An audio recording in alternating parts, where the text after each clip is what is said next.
Welcome on in, my Ashwings. It is such a pleasure to see you all here today. Today, you're not an Ashwing, you're a Runechan.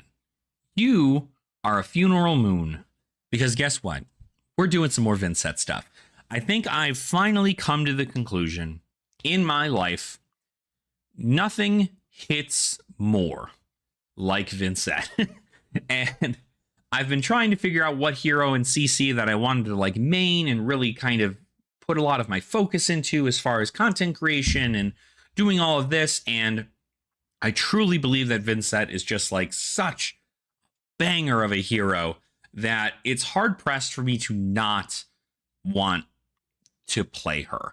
And so I made some tweaks to the deck that I normally would play, and I think I like it a lot.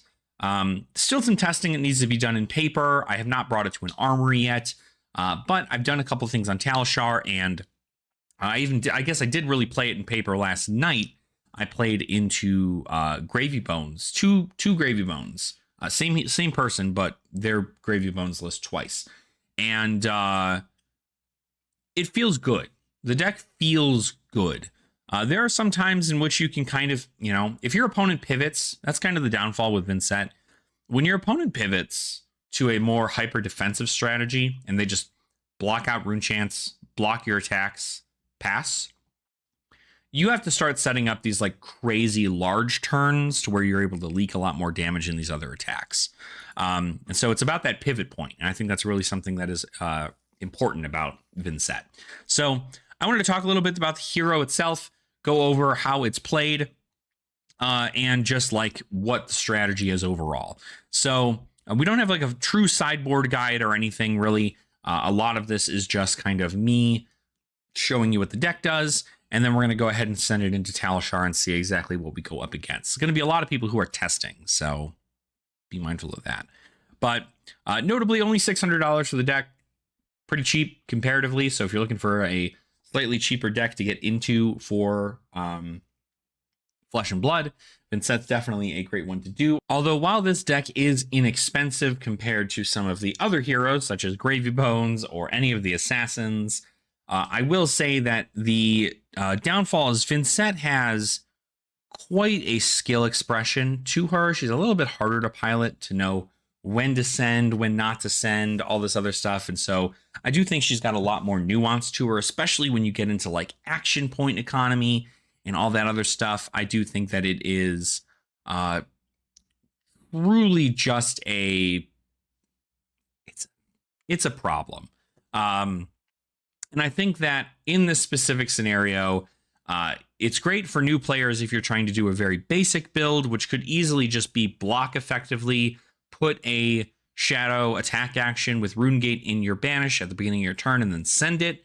There are very, very simple lines you can do with Vynnset, but when you get to her actual like deeper play style, being able to set up all of these like 3-gate turns is very, very, very difficult. So I think it's nice to at least know that. But overall, let's just kind of get into the deck, show you what I'm playing here. So for your main headpiece, we're actually going to be running Face Purgatory here. So Face Purgatory is a really, really wonderful card to have, strictly because there's a lot of times in which your opponent comes in with a fairly decent attack to start, and then they have like a card left in their hand, sometimes 2 cards, and they need both of those cards in order for them to send this additional attack.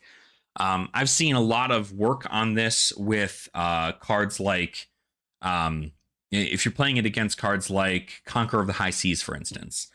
Really, really powerful stuff, because effectively you get to put this, and then you get to put a non-attack and an attack action on it as well. It'll block for like 8, roughly at its most. It'll block for 8.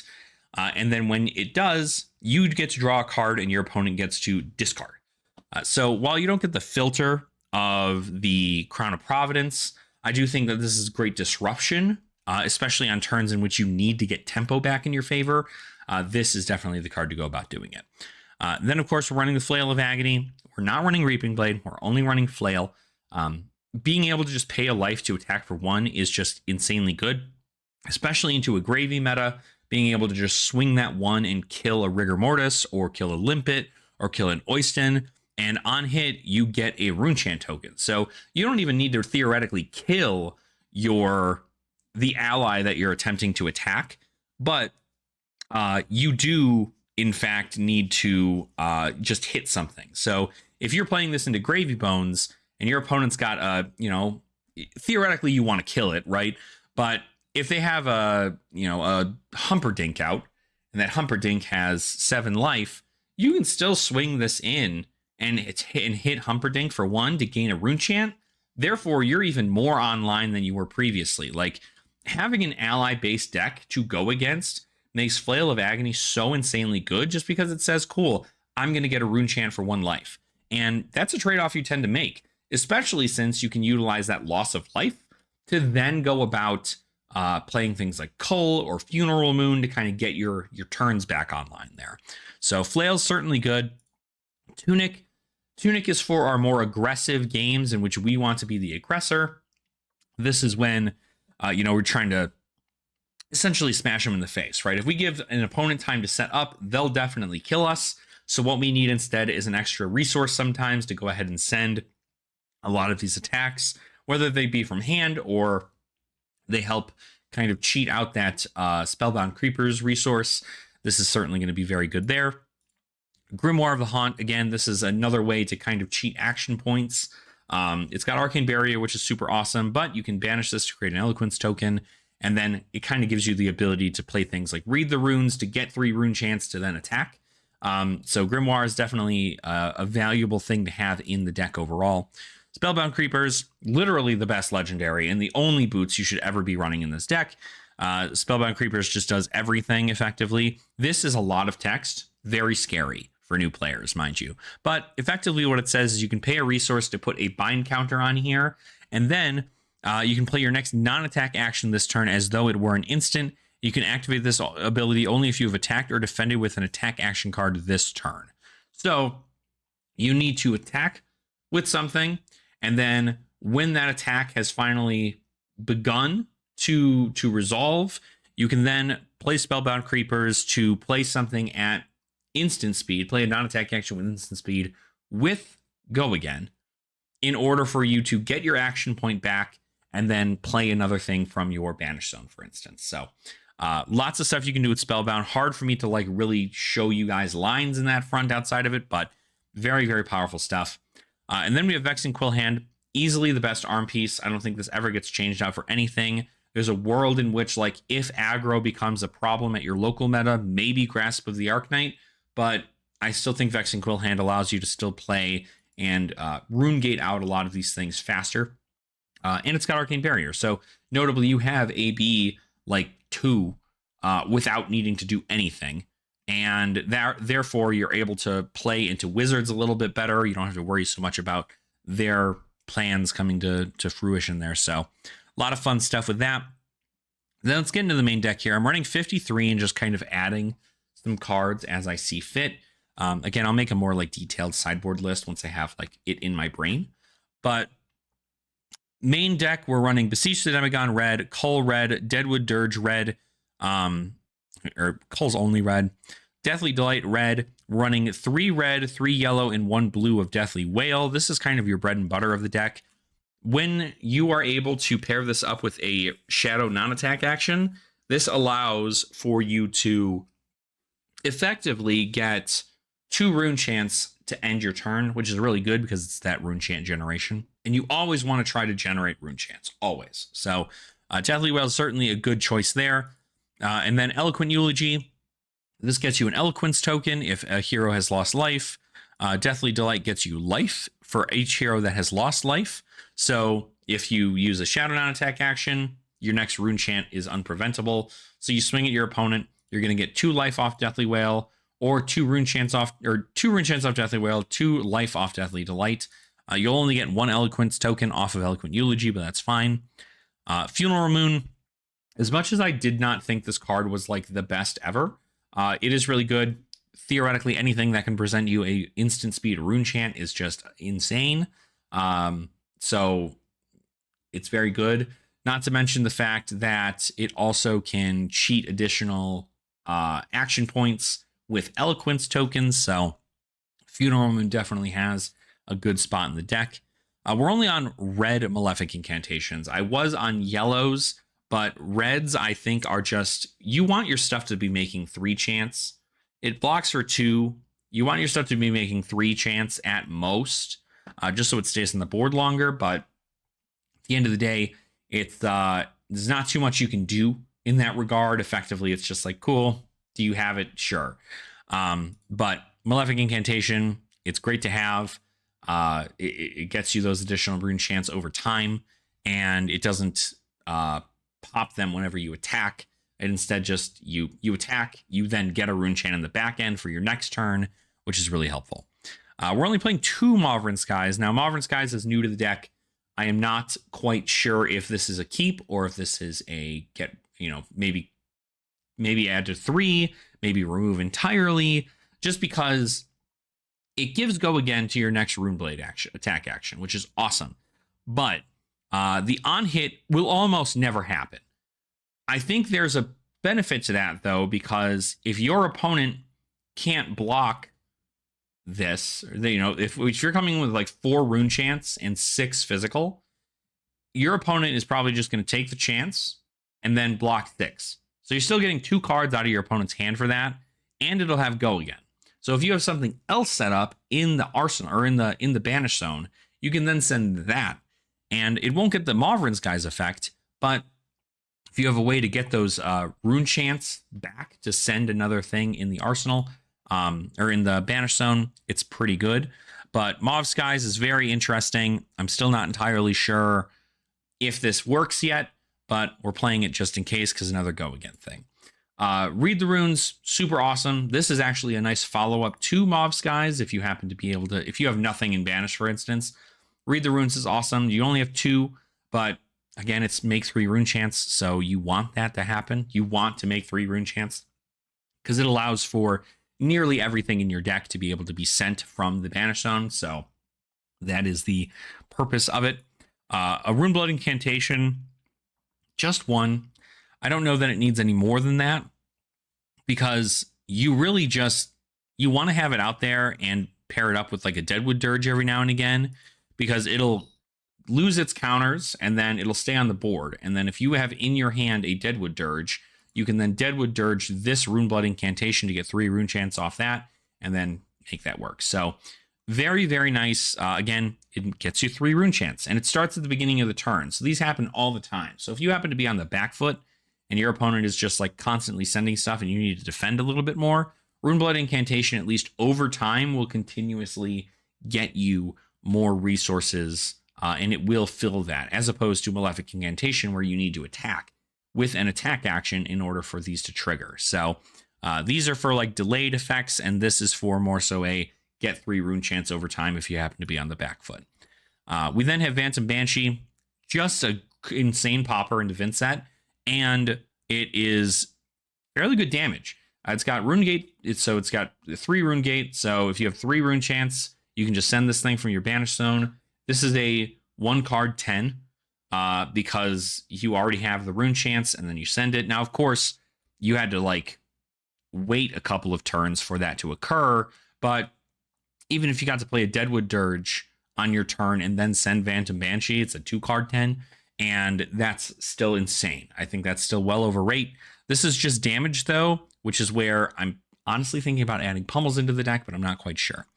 Phantom Wraith, super awesome stuff here. Again, this is just another like Phantom Banshee, just vanilla damage, but it is a popper. It costs 2. It's got CNC stats. So if you're in a pinch and you can only make 2 resources off of like maybe even Vexing Quillhand, being able to send a Phantom Wraith is good. Widespread Ruin, obviously a banger. Same stats as Phantom Wraith, except when it hits, or when the combat chain closes, if either hero has lost life, then they banish the top card of their deck. So it allows you to get more cards into your second hand, which is the Banish Zone. And it also banishes the top card of your opponent's deck, which is really good depending on what card you get. So very powerful there. Succumb to Temptation, this card is gas. There's an issue with this card, though, that I wanted to at least like make known to players who are trying to play Vynnset, is that there are times in which this is going to get stuck in your arsenal. But if your opponent takes even 1 arcane damage from a rune chant, this allows you to get your action point back. It doesn't matter that you don't get the on hit. It's awesome if you do, but it doesn't matter that you don't get the on hit.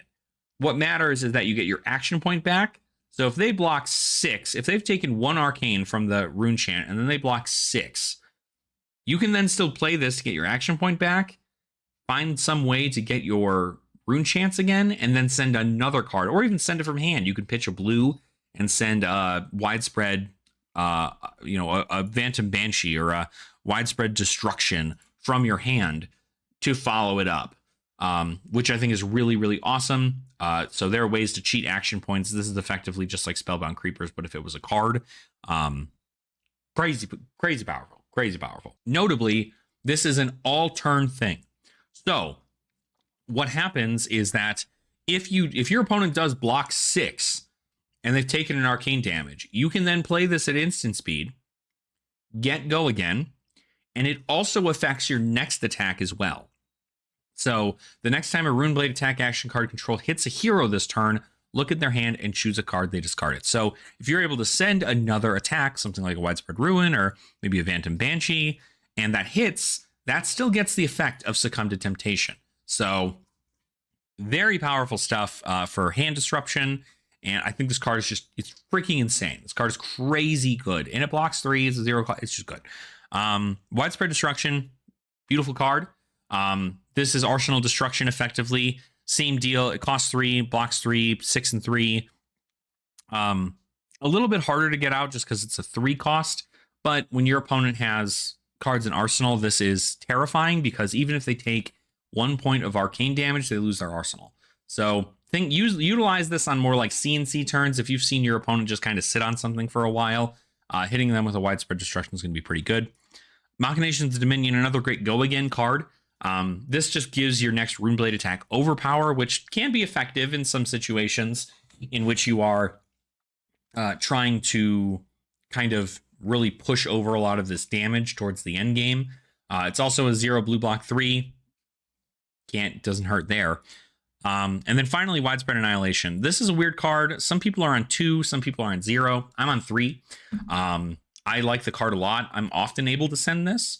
And when I do, again, usually there's 4 rune chants on the back and then 6 physical, so you're sending it in for 10. But if your opponent takes any arcane and then, full blocks this, they can full block the 6. But even if they take 1 point of arcane, they lose a card from their hand, which is, again, very good. So I like that a lot. So that's kind of like the main stuff here. I kind of add in a little bit from my sideboard here, depending on the matchup and what I'm going against. So Bounding Demagon tends to come in pretty frequently if I need more attacks. If I'm on the front foot and I need to attack, or if I need to be the aggressor, putting in something like Bounding Demagon is really good because it's effectively a 0 for 4 that you get to send. So if you send in, you give something go again, you attack with it, and then you get your action point back, you attack with the next thing with the rune chants, and then you swing in with, you get your action point back again, and then you can swing in with Bounding Demagon. It's a 0 for 4, so it's a good break point. Great for closing out the game, and it blocks for 3, so just more 3 blocks, we'll have to see it. Haunting Rendition is more if you need to be the defensive individual, if you're going against an aggro deck. Haunting Rendition is really good because it allows you to prevent things like Flick Knives. It allows you to prevent things just like overall. It's got good breakpoint prevention. When you prevent things with this effect, you do get a rune chant, which allows you to then send a lot of damage to your opponent. Reduce your rune chant is like the most gas D-react in this entire format. Being able to essentially do a 0 for 4, create a rune chant token, because you're almost always going to have a rune chant token. But having this here is really powerful. Revel in Runeblood, this card's crazy.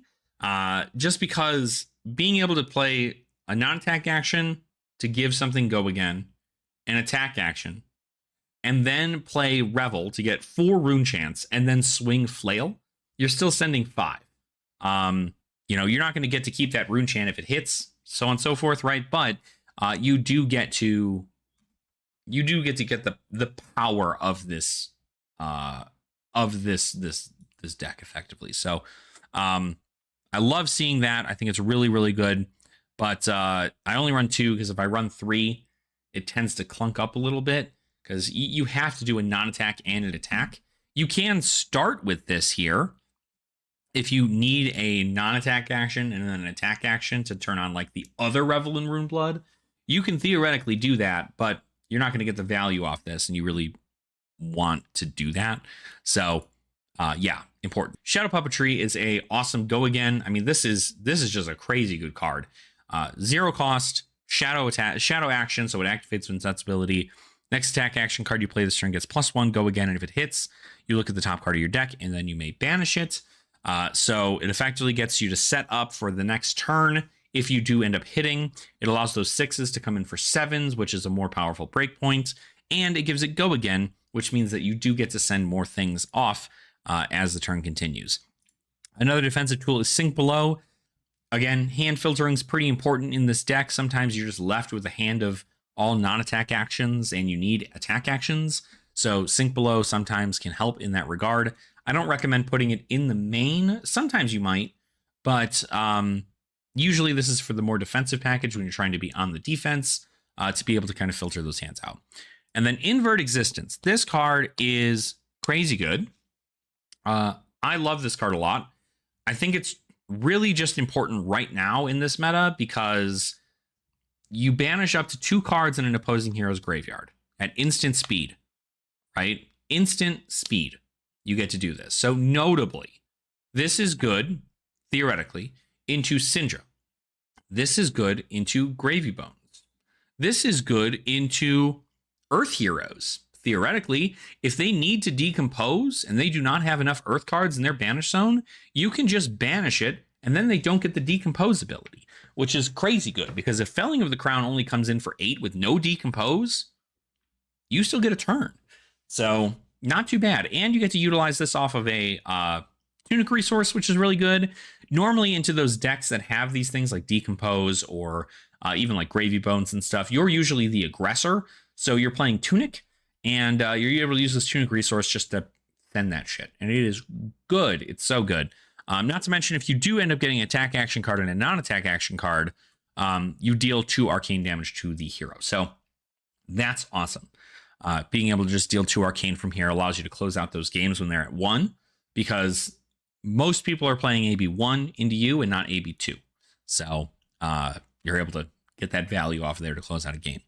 And it can be played from the banish zone. It's good. Then Oblivion. This card is really awesome. If you don't know about Oblivion, this is effectively the way to get out Nazareth, the Soul Harrower, the ally, the Umbra ally for Vynnset. All this really is, though, at the end of the day, is a 0 cost 6 power attack. So you're going to want to utilize it in decks in which you're trying to be aggressive, in which you need to go about just sending a bunch of damage and then following it up with a Soul Harrower. You can even play it in defensive decks. Normally what you want to do is you want to play it into heroes that don't care about killing your ally.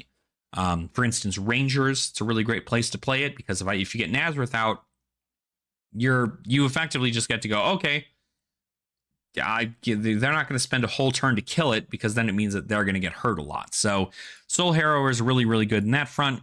Syndra probably doesn't even kill this thing. There are most, aggro decks that probably don't care too much for it, although it does count for on hits. So again, if your opponent is looking to do like a Mask Momentum build or something of the sort, they may get an additional hit off of this in order for them to get value. But they essentially have to kill it. If they get a hit, if they just are looking for hits on this thing and they don't kill it, then there's a downfall to that. It's gonna hurt them in the long run. So Nazareth's pretty good. I love that card a lot, and being able to get it sent out and just like kill allies or kill heroes, whatever it might be. It's just a 0 cost 6 power attack that you don't have to do anything. Like you don't even have to do anything. 0 for 6 value, better than Rigor Mortis. Then we have 2 pieces of equipment here, Dieta Carapace, and we have Ebb and Fold. So these are the 2 pieces of equipment that are more so based on what you're trying to do in the long run of the game. Dieta Carapace is great to bring in when your opponent is more aggressive because it has temper 2, so it allows you to block a little bit better. And Ebb and Fold is more so for if you are going against a wizard, or if you even need to possibly get more cards into banish. I don't think using Ebb and Fold and as its ability is good. It's got its place, but I don't think that it's in most matchups. So you're probably not ever going to destroy it here. There's a world in which if you're trying to kill, Ebb and Fold's a great one to do. So like playing this into Verdance isn't terrible because it's just Spell Void. You know, that's not going to help you. So being able to pitch into this, draw a card, get something in banish, and then send a bunch of stuff is going to be pretty good. Diet Carapace, it is also AB2. So theoretically, you are running AB4 Spell Void 2 into some matches.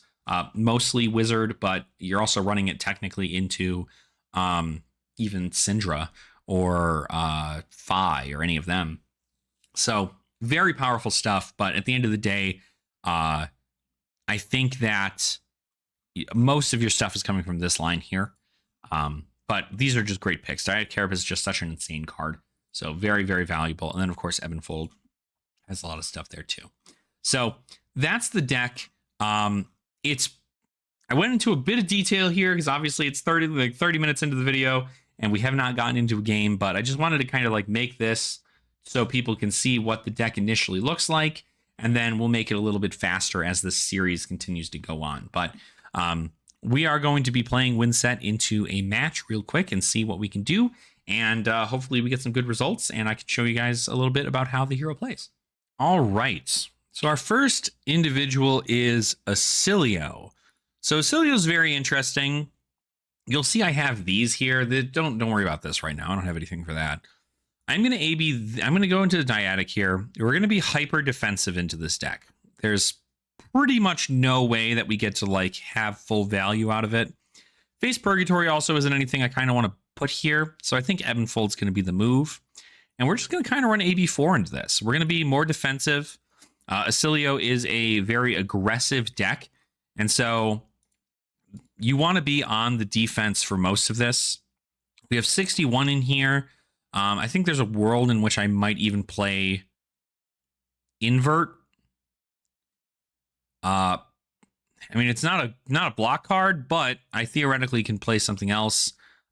Oblivion might even be something I play too, just because they're probably not going to be killing it. So we're going to play by ear. We are going second, so it's a great setup for Oscillio to start. And we're just going to kind of send it. We're going to see what it is. Now, of course, again, Oscillio's very, very defensive. Very defensive. So one of our first things we want to do is we want to kind of get this this arsenal filled up with a D-React, preferably. Just because we want there to be a defensive strategy into this hero. Their whole concept is they're effectively just going to send a bunch of 0 for 4s at us, bounce them back, send them, bounce them back kind of deal. So, yeah, it is. It's an interesting hero. I play a lot against Oscillio at our locals. We have a lot of Oscillio players out here in Denver, which is insane to me to say. But all right, so they're passing priority. That's totally fine by me, I think. I think in this situation, it's probably best we just hit with this. Yeah, we can probably just keep Mauve Skies in. I'll play a Malefic Incantation. And then we might even... We don't really want to do anything here with this. I obviously can't play this Mauve Skies. So let's see. We can keep a Rune Chant, keep this in here, pass, which might not even be terrible. So set up a board, because we also can get kind of explosive with it.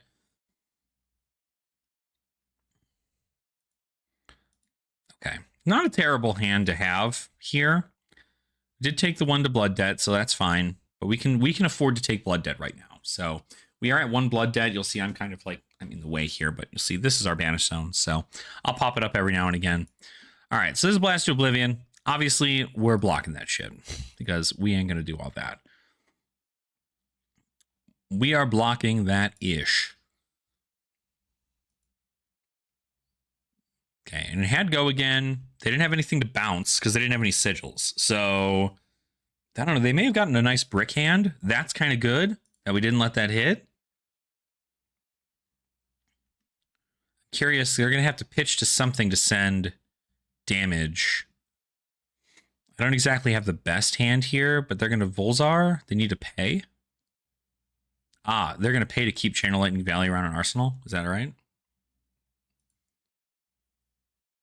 Sounds right. Sounds like the correct thing to do. No, comments from Shock. Yeah. Was it 5? Sure.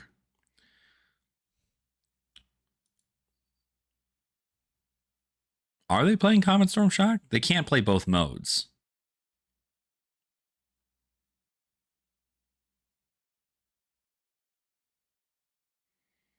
Gotcha. Okay. 7 damage. So we can AB 4 and then prevent 2. I mean, we can give him a card. That's fine. I'll AB 3.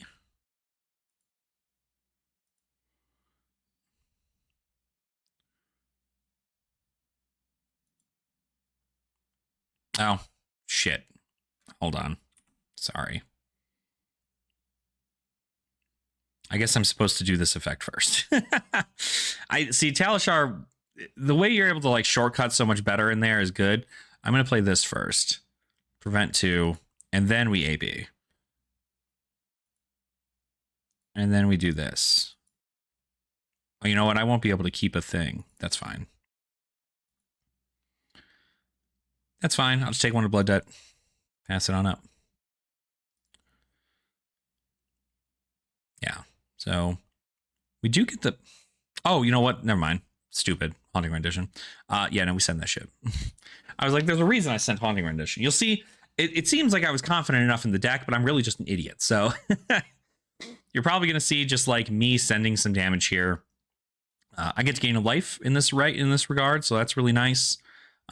Most of the time, you're pretty much just going to be sending one attack and then getting the effects off of that and then just passing. We'll eventually whittle them down to where it's good for us, but we'll be in a good spot. So we've got a rune chant here, which is good from the Malefic. That means this is going to be free. There's a world in which we could probably Oblivion here, because they're probably not going to kill it. So there's a world in which that matters.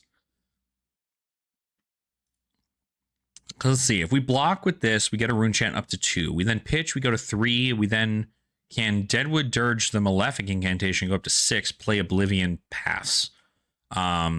We could theoretically play Deathly Well and then Oblivion if we really wanted to. Actually,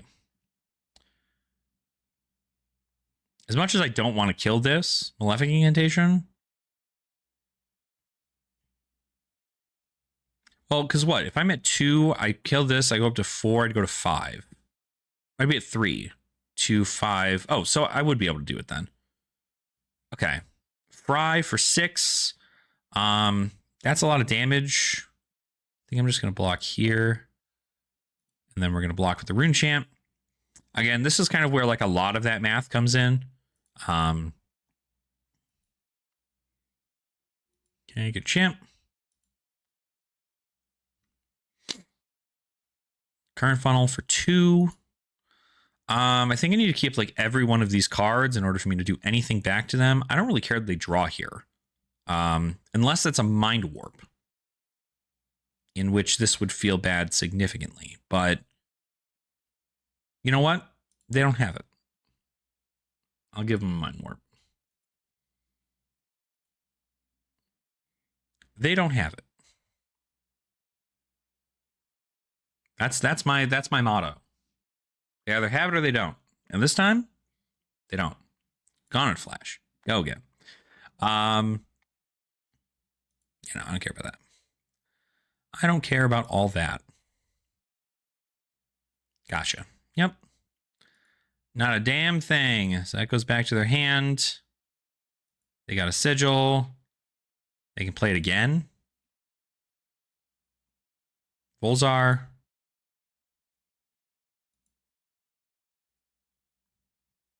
Pass? There it is. It's an etchings. For 8.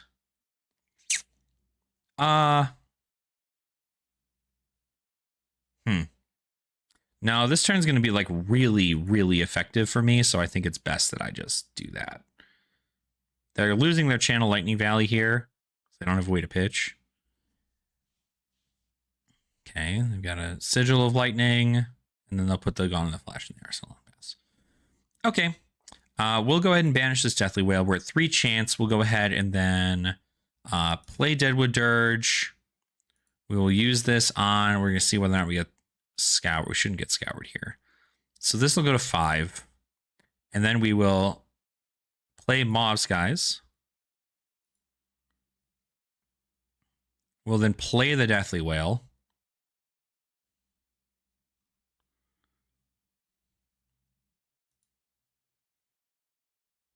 Now we play Oblivion.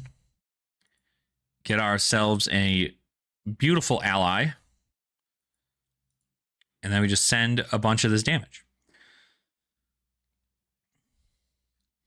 Yeah, I think that was a turn. As much as I'd like to block that out, it's not going to be anywhere near as effective. Now they're effectively wasting an embodiment here, which is good. Because they'll get another one and then they won't be able to like AB2 effectively. So we're going to send 5. Mob Sky is going to hit. We're going to get 3 chance, which is awesome. And then notably, Nazareth does not use chance when attacking, so we're just going to send 6. All right, it's going to hit. And then we're just going to go ahead and pass. So this is obviously, they're going to try and hit us with a big turn this turn. So let's hope for some blues in hand. All right. So they have a 5-card hand. I think this is where they're going to try and kill us. We don't have any D-reacts, unfortunately, but we can just block effectively here. But since they pop both of these, I have a feeling, since they blocked with both of these, I have a feeling they're actually planning on using them. They will lose their Arcane Barrier, notably, if they do pop these. So the game gets significantly easier when they do. But Volzar turns are just kind of fucking nuts, so it's hard pressed. All right, so 4 damage. Let's just go ahead. Let's just block as effectively as we can here with this. There's no real on hits from the deck. If they have the CLV, well, actually, if they have CLV, they wouldn't be able to play it here. So notably, that's fine.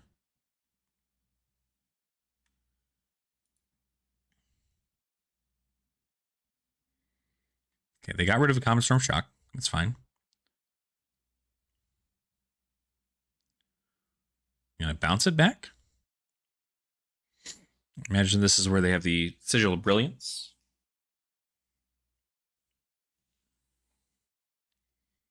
Electromagnetic, okay.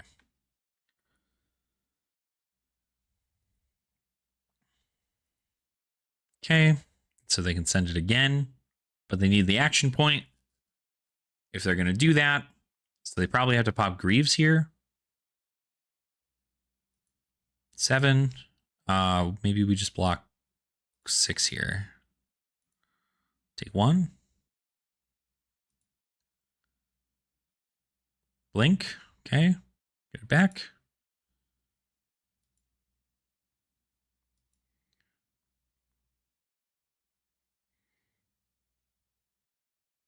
I still think we're in like such the clear. It's insane.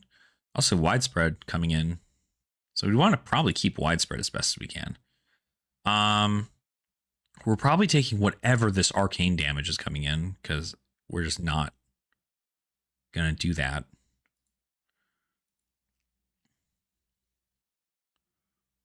No, just comfortable blocks. Comfortable blocks. We want to keep ourselves at a good life total.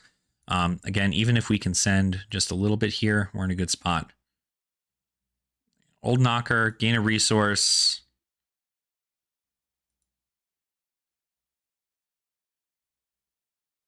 Volzar with the resource, send a Mine Orb. Etchings. This is for 8. It needs to deal 3. If it does more than 3, anything else. So this would block 5, and then, or this would go to 5. This would go to 3. So theoretically, we can block. No, we can AB4 go down to 4. So no.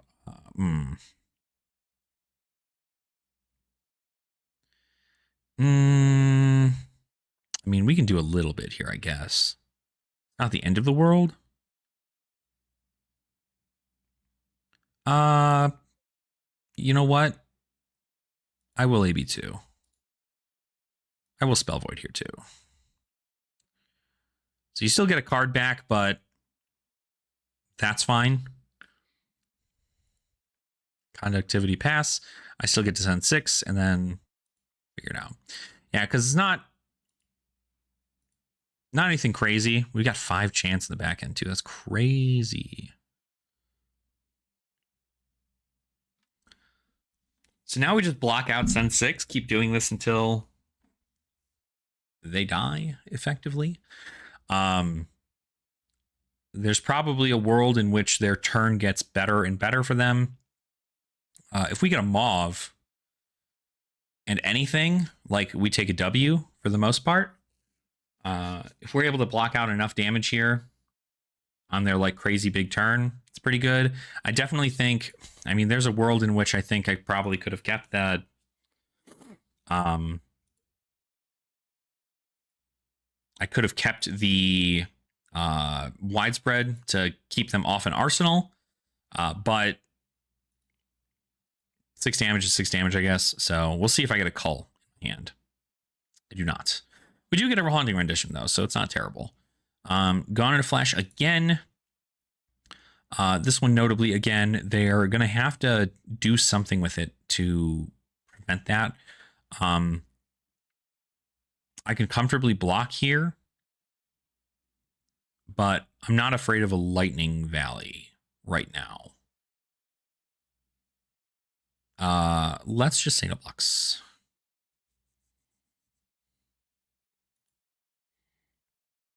Okay. There's Lightning Greaves. Okay. So this is the turn. This is the turn for sure. We need the sigil of. We need the sigil of fucking. What do you call it? Of brilliance. Okay. This Gone Flash coming in. I will block this one for 4.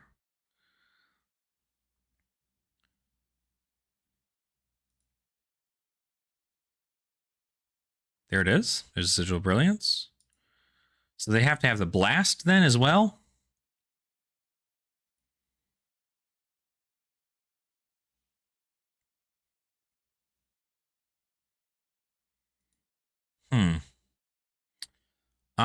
I can give this here. I mean, there's no way I'm ABing any of that shit, right? They got 5 on here. I still have AB 4. But it's the physical damage I'm worried about right now, so.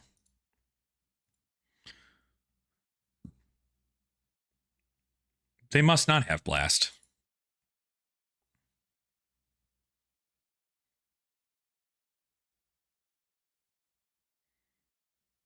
Oh, Shock.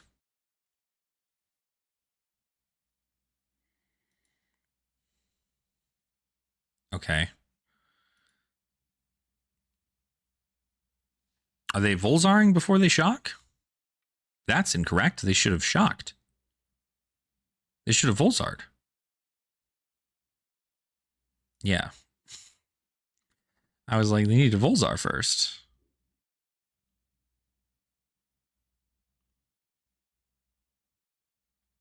Give you a minute. There it is. So this is now 7 coming in. With then 4 more. I I mean, we're effectively doing the same thing either way. So we're preventing 3 of it.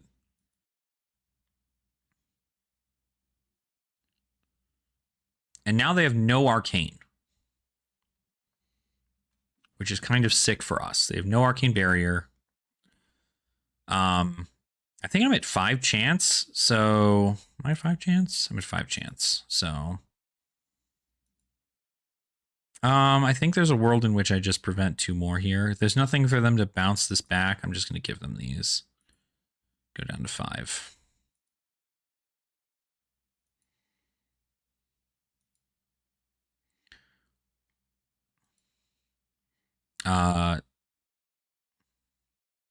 Yeah, so we can go up to 7, shoot 8. That's not good though. So we're just going to send 6. They don't have an arsenal. They've got a Sigil of Brilliance, so they do have a 3-card hand. We're not giving them the Sigil of Conductivity here, which is really good. So they effectively just are not going to be able to get those go again triggers. I don't know that we have it though, because now we have only AB2. So if they're able to do literally anything that allows them to bounce a bunch of things, you know, we still die to like some regular stuff. You can even flash a Brilliance this probably, which is probably the correct move. Yeah.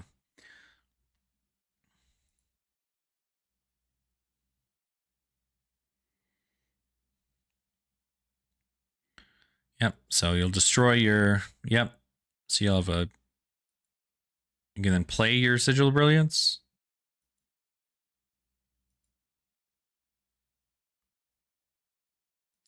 Pass. Pass. I have no arcane stuff. So we're going to see what we get. A Cull. That's actually really fucking good. That's really good. That might be what we need to live. Although I don't know. Flittering Charge. We pretty much die to most things here. So let's just block 3. If we pump this to 7, I take 4. If they have 2 lightning presses, I die.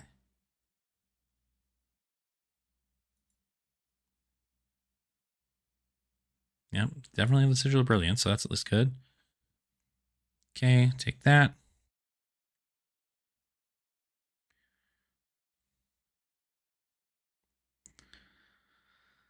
Oh, it's down to the wire. They have 3 cards left in hand. Blast to Oblivion. This costs 0. I can block 3.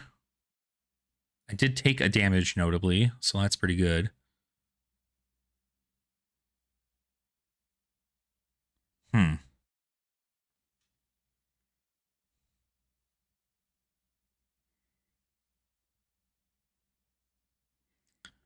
Is this bait? We're going to call.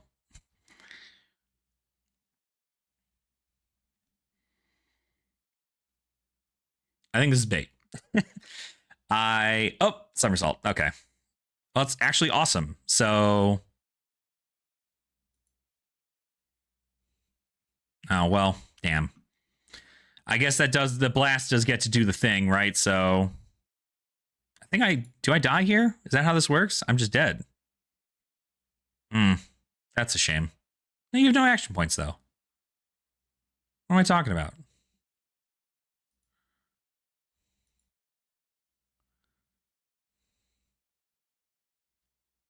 Yeah, you have no go again here. He's searching for something.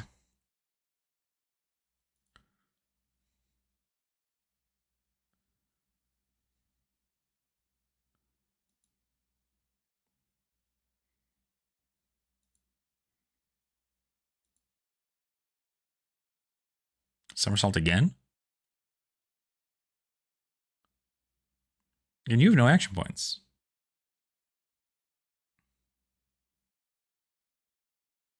Oh, you do have an action point. Dang it. Dang it.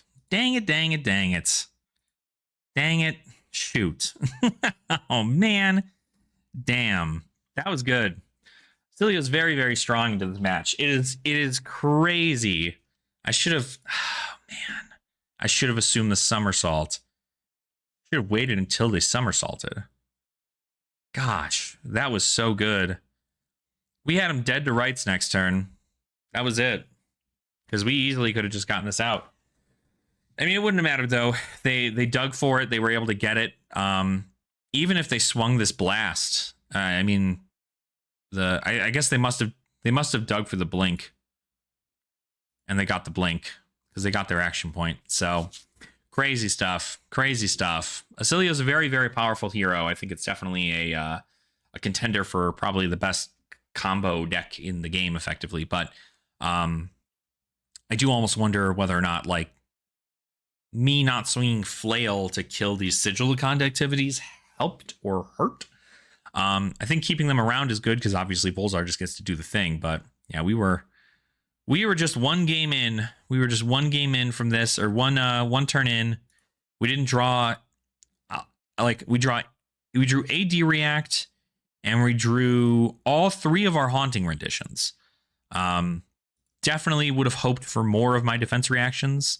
Looks like Sink Blows and Reduces. We didn't get a Cull until significantly later, which was rough. And then, yeah, looks like another Cull was coming up, but just powerful turns. So luckily, it gets kind of close, but at the end of the day, I think this might be a deck that I just race. I play a little bit more defensive into this, knowing that I can just send a ton of damage. But I do think that, again, it comes down to, can I park something in the arsenal for defense? If I can, awesome.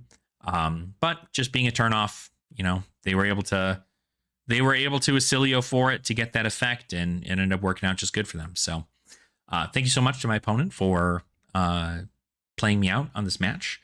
And if y'all have any questions on the Vynnset game or any tips into the Oscillio match for Vynnset, please feel free to go ahead and let me know in the comments down below. I'd be more than happy to hear from you. If you enjoyed today's video, make sure to go ahead and like it, subscribe to the channel if you have not already.